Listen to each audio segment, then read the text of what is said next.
Naptown Tuner here. Don't forget to like the video, comment, subscribe. All these things help me out. If you want to see more content, maybe even if you want to see other stuff, tell me in the comment section what kind of videos you want to see. Some more skid steer stuff or some more landscaping videos. Anyway, right now I'm building a pond with my brother and my nephew, by the way. But this engine, sitting on the ground, this particular engine is exactly like you would find right after you pulled it out of the car. So, I don't believe I have this video yet. I'm gonna show you removing the water pump first with the intake manifold still installed. It'll be exactly like doing it in the car. You're just gonna get a better view. And then I'm gonna show you how to remove the intake manifold. I probably have that in a different video, but maybe I can add more details, or you can just watch the whole thing in one shot right here. So this would apply for a couple different reasons. It's basically disassembling the whole driver's side accessories of the engine. That's what I'm gonna do right now. All right, here we go. There would typically be an alternator sitting right here. Fun fact, apparently alternator is a name brand that Chrysler came up with. If my memory serves me correctly, I learned that in tech school, probably like 18 years ago or something. I can't, maybe 16 years ago. The years are flying away, but I'm 33 years old this year, so I really need to accomplish more. And that goes for all of you. The time flies so fast. Get off your duff. Get yourself in the scenario where you need to be. Okay? Put yourself in the position to where work is in front of you and you're gonna be that much in a better position to get the work done. So they say that like half the battle of any kind of work or any kind of achievement is just showing up. So moving on, there'll be an alternator right here. Your first step is to take this clamp right here with I've got this pair of Nipex hose clamp pliers, and these hose clamp pliers are absolutely awesome, but they do cost about 80 bucks or so, pretty expensive pliers. You can still use the regular Nipex pliers. If you want to see a video of some of my favorite tools, tell me in the comments below. After you take this clamp and slide it back, you're gonna take your hose pick. This is a must. This is a staple for any mechanic. It has to look really similar to this profile right here, about a 90 degree, and you don't want a sharp point, you just want a blunt point. And then you can put it in just like it is. I put it in just like it is most of the time, or you can spray some penetrating lube on it first, and that really helps. But with getting these hoses loose, you just take your hose pick in here, you gently stick it in, and the whole while, when you're sticking it in, see the screw is missing right there. It's already been, I'm just showing this for demonstration purposes. It's already been taken apart. But you stick your pick in there. All right, see, I'm holding my phone. I really need to get a way to hold my phone better. Take two, both hands. You stick the pick in here like this, and all you do is you just roll it on the top and the bottom. Keep on rolling it from the top to the bottom. And what happens is, this curved edge right here helps roll the lip of the hose like that from side to side. And if you spray penetrating oil or some kind of lube or something on it, it will work its way around the hose on really seized ones. Anyway, that part should be super easy, but this is your first hose that you're gonna get loose, okay? To get this hose loose, you're gonna have a special clip right here on a quick connect. That special clip looks like one of these right here.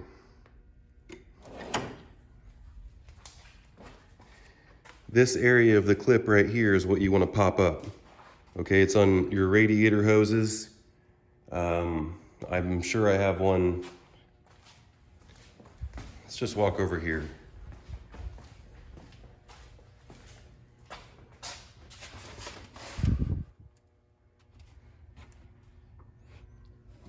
All of your hoses for your coolant are gonna look like this. You're gonna have these clips. See this clip right here? It has a rest position. The rest position is right there. They all do that. In my opinion, I like to take it all the way out. I take it all the way out and I put it in a safe place.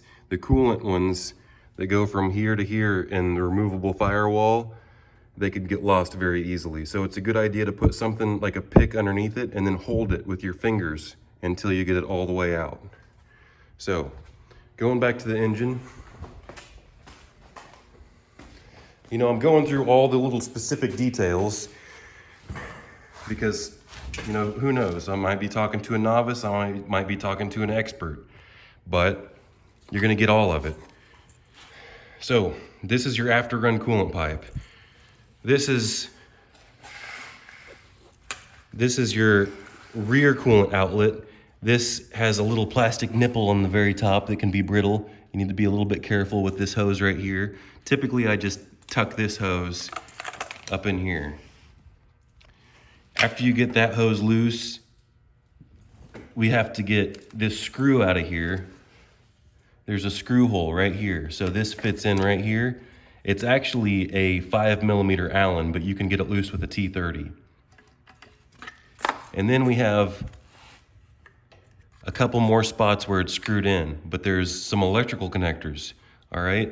This electrical connector right here, the green one, it's your knock sensor. Your knock sensor, the wire goes back here behind your water pump. This typically goes behind here and right up in here. All right, see how this is all still good? The clip and everything works perfect. All right, sometimes it's really difficult to get this out of here without breaking this clip. I'm just being frank with you, especially if you're in a hurry. So if you can't pop it loose and save this, then it doesn't matter if this is broken. If this piece right here gets broken, no big deal. You just take this when you put it back together and you put it in here sideways like that. But you have to make sure it's all clipped back in. It will make things easier if you take these screws out. There's two T30s right up here. So I'm getting ready to start taking stuff apart. You also can take this throttle body out if you want, if you so choose. It's really only 4 bolts. I'm not going to take off more than I need to. I'm just going to, but it will benefit you. I think it's no nonsense to go ahead and take off this wire cluster right here and just either lay it to the side or pop out these individual wire looms like this.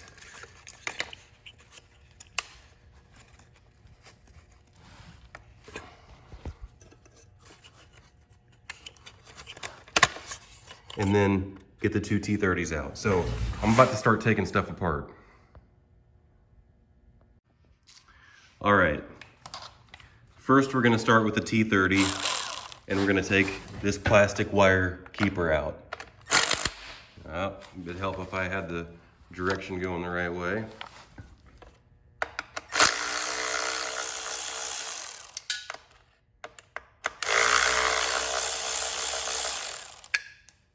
All right, those are 2 of these real coarse type screws.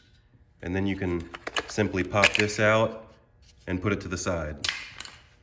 What you have are these wires right here. They go to the intake manifold. Next, let's get this whole crossover pipe out. Like I said, this is the after-run coolant pump that comes on after you turn your engine off to keep the coolant flowing through your turbo and make sure that no coking happens, which coking won't happen anyway because you're running synthetic oil. Hopefully no one switches over to regular oil. These engines run synthetic ever since they're brand new. There's a T30 right here, and then there's a T30 right here. So we're gonna get this one loose.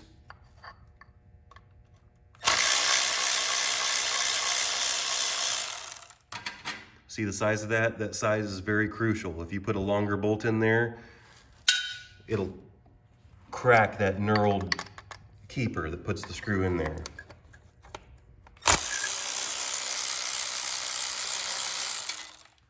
That's the same size screw on that side too, but that one just goes into the block. So you take this pipe off right here, put it to the side. Our next is this bracket right here that helps support the intake manifold. So what we have is this triple square. You don't have to use a stubby. Let's see if we can get some focus. It's a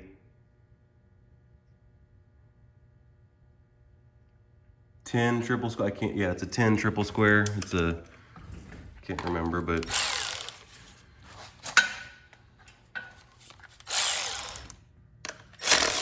so we'll break that loose, and then there's a 13 millimeter up here. If you were to take this all the way out, you probably won't be able to get the top one out. So it's a good idea to just crack it loose, and then you can get the top 13 millimeter out. Let's take a look at this 13 millimeter. See that right here, right underneath the intake?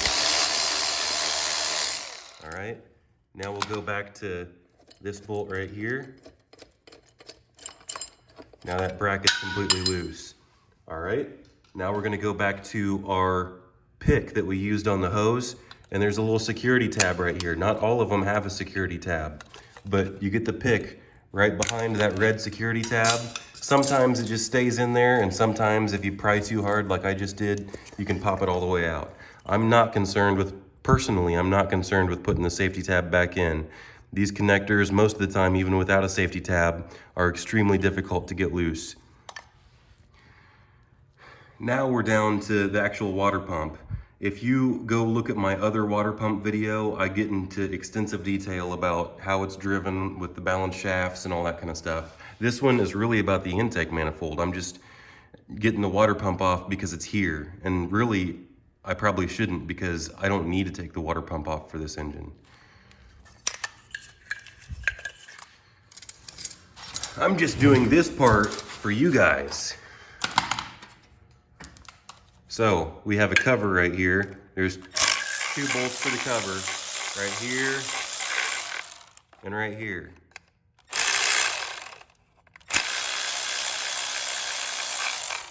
Anytime you can keep the bolts where they go is a good idea. So if you can take this cover off and just keep those bolts in the spot, not a bad plan. Now we have our belt drive water pump on the side of the engine. Most of the time, if you're really careful, see, the way you're supposed to do this is a reverse thread bolt right here, and there's a special tool to pull this bolt out and take the belt out that way. But all the technicians I've ever met have found a way to just slide this belt right off, and this belt is a lifetime belt. I've only seen this belt get damaged when someone's fooling with it and they damage it when they are replacing the water pump. So, and I wouldn't spray anything on it that's gonna mess it up, but be extremely cautious when you're doing what I'm doing right here with a pick, because like I said, the only time this belt gets damaged is when someone's fooling with it. So just very, very carefully walk your way around it in multiple levels and see how I didn't push hardly at all on it. Especially right here at the end where these fans are, that's when it can really bite into it. But all you have to do is pull the belt off to the side right here. Now you don't have to fool with the belt anymore until the new one goes on. Then all you got is 2 screws right here, 1 right here, 1 right here, a top one right there. Let's go ahead and take it off.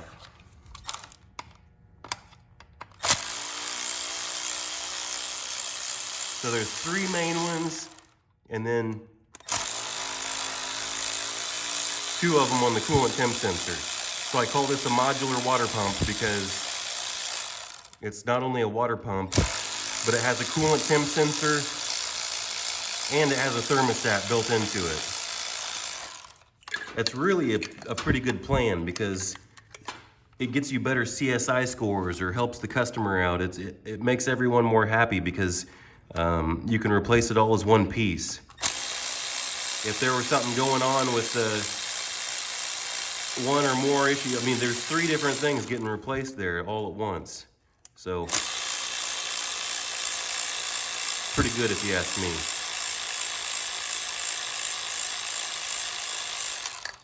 All right, once all those bolts are loose, all you gotta do is give it a little tug like this. Give it a little tug.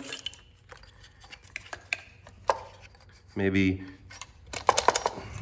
check your bolts again to make sure everything's all the way loose.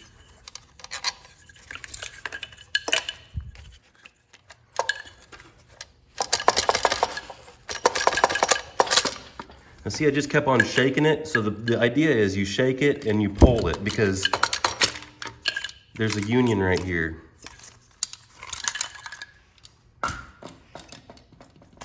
Someone mentioned that when this turns brown to replace it, in these Audi engines, yeah, they can get brittle, but typically I only see the 3 liters have problems with these. These on the 4 cylinders are a little bit different and they stay pretty resilient.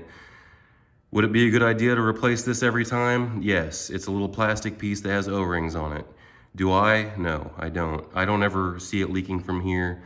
I see it leaking from either the front right here where an O-ring goes, or sometimes, see where that gasket is? The little flimsy plastic around that gasket will break sometimes. And then other times it'll just leak from the pump itself. So, everyone's always jumping to conclusions and saying this and that. I don't need to take the water pump off to take the intake manifold off. I'm just doing this to show people, okay? So, this is all off now. Now let's go ahead and take the intake manifold off. So I already had this screw out. It would be a good idea to take this screw out over here. It's a T30, and then we're gonna take the oil filter off. So let's just go ahead and start doing stuff.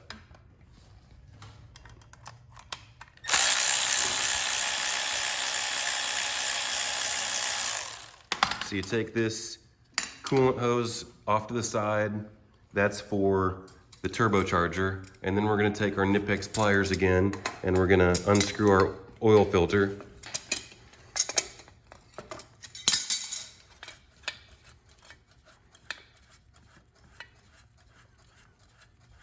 Now there's a few things that are already taken loose.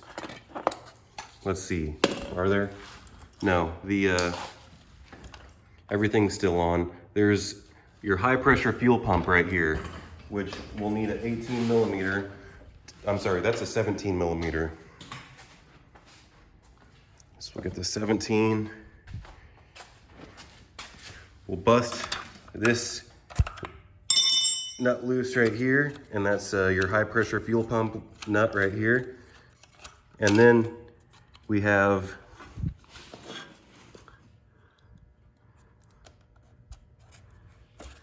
this clamp right here, all right? There's a clamp on a very, very brittle plastic nipple. But what do I do to take that off to make sure it doesn't break? Literally, all I do is I pull straight up.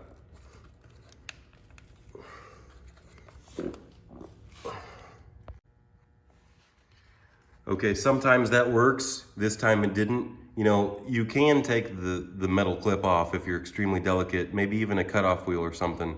But now I'm gonna use my panel clips. So I'm gonna put it in here very delicately and then just see how that metal clip just spun right up. And now I'm gonna pull it up. Wow, it's really stuck on there. So now I'm gonna put my panel clip on there again and just pop it loose that way. All right, now we're gonna take this clip off right here. This is your N80 evap purge valve.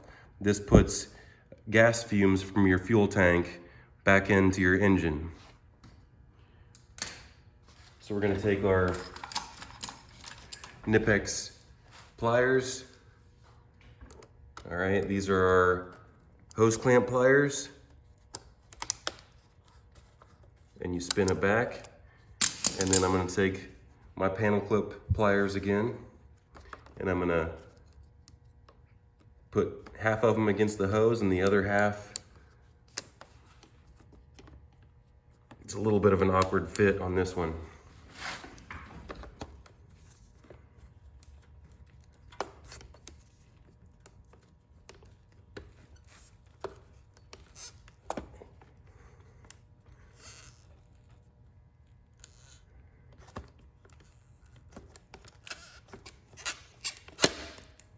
But see how I just popped it right loose?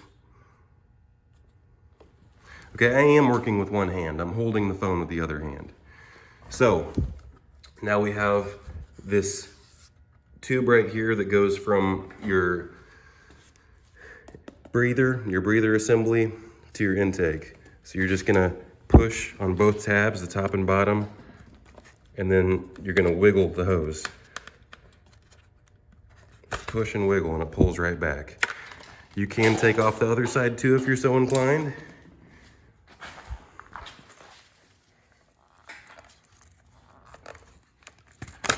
All right, then we have this other evap purge valve that goes in the other side.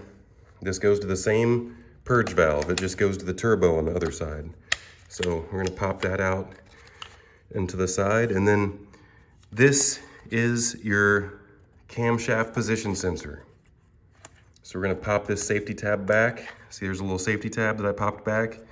Push it down, pull it back. What else? We're pretty close. All we have to do now is unbolt it. So there's two 10 millimeters on the side that need to be deep well. And then the rest of them are T30. So let's get some tools. Okay, so first, let's get our two 10 millimeters on the sides. Those are on studs. So we'll toss our 10 millimeter on there. Actually, it works better if you put it through this hole right here, in between your purge valve line and the intake manifold. It will help to have a magnet handy because that could fall. See, I didn't take it all the way off, and I can unscrew it the rest of the way, but if you just spin it all the way off and then pull your tool out, the 10 millimeter will fall. So have a magnet backed up, ready to go. And then this one up here, you see there's a wire that's on the top of it here. Sometimes it's easier if you take a tool or your hand or something and just bend that down a little bit. So now you have a little bit more room to put your tool in there. It's 10 millimeter. Same thing applies with having a magnet right here to catch it.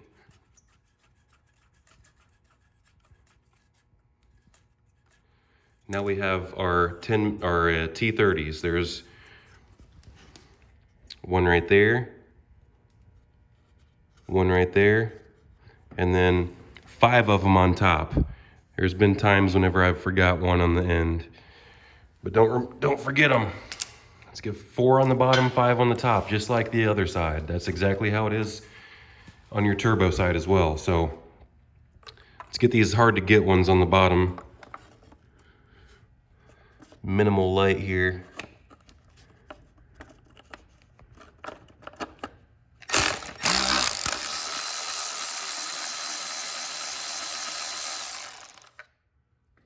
All right, and then right down here. And then all 5 on top.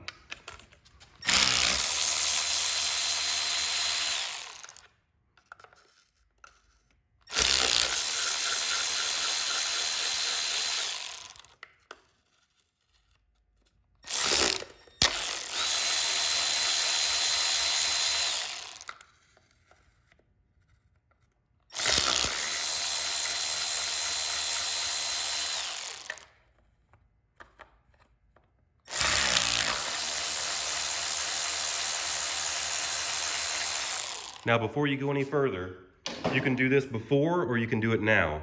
It might be better if you do it before, but if you do it now, then you know you'll get all the crud. See how there's a bunch of crud everywhere? It might not be a bad idea to take a vacuum cleaner and go zzzz and suck up all the crud, or at very least take compressed air and blow it loose. But don't do it if you have the oil filter exposed and off. So what I'm gonna do is, if I were to do this, see, I'm gonna take the cylinder head off and rebuild it anyway, so I'm not all that worried if junk gets in there, but I would put, if I was trying to do this with just, fixing something, I would put a microfiber cloth up right here, and then I would take compressed air and I would blow all the junk loose so stuff doesn't get up into the intake ports, but everything's loose now. What I like to do when everything's loose is, same thing with the exhaust manifold. I just kind of, see that? I just push down, push up. You want to get it loose, right there, see that? That's a good plan. And then, there's a little nub right here I like to kind of pull. So I stick my hand right here and get a good grip. And just give it a nice little tug. And then I go to the other side right here and give it a quick tug. And then, it's always a joy to see how it comes loose. This one came loose with all 4 injectors coming out. But sometimes you're not so lucky. Sometimes the injectors stick inside the head. And then you have to very carefully come down here and disconnect the wires. All right, but if you do it like I did it, you'll have a good chance of pulling it out with the injector still intact. Remember, if you like this video, like, comment, and subscribe. Check you later.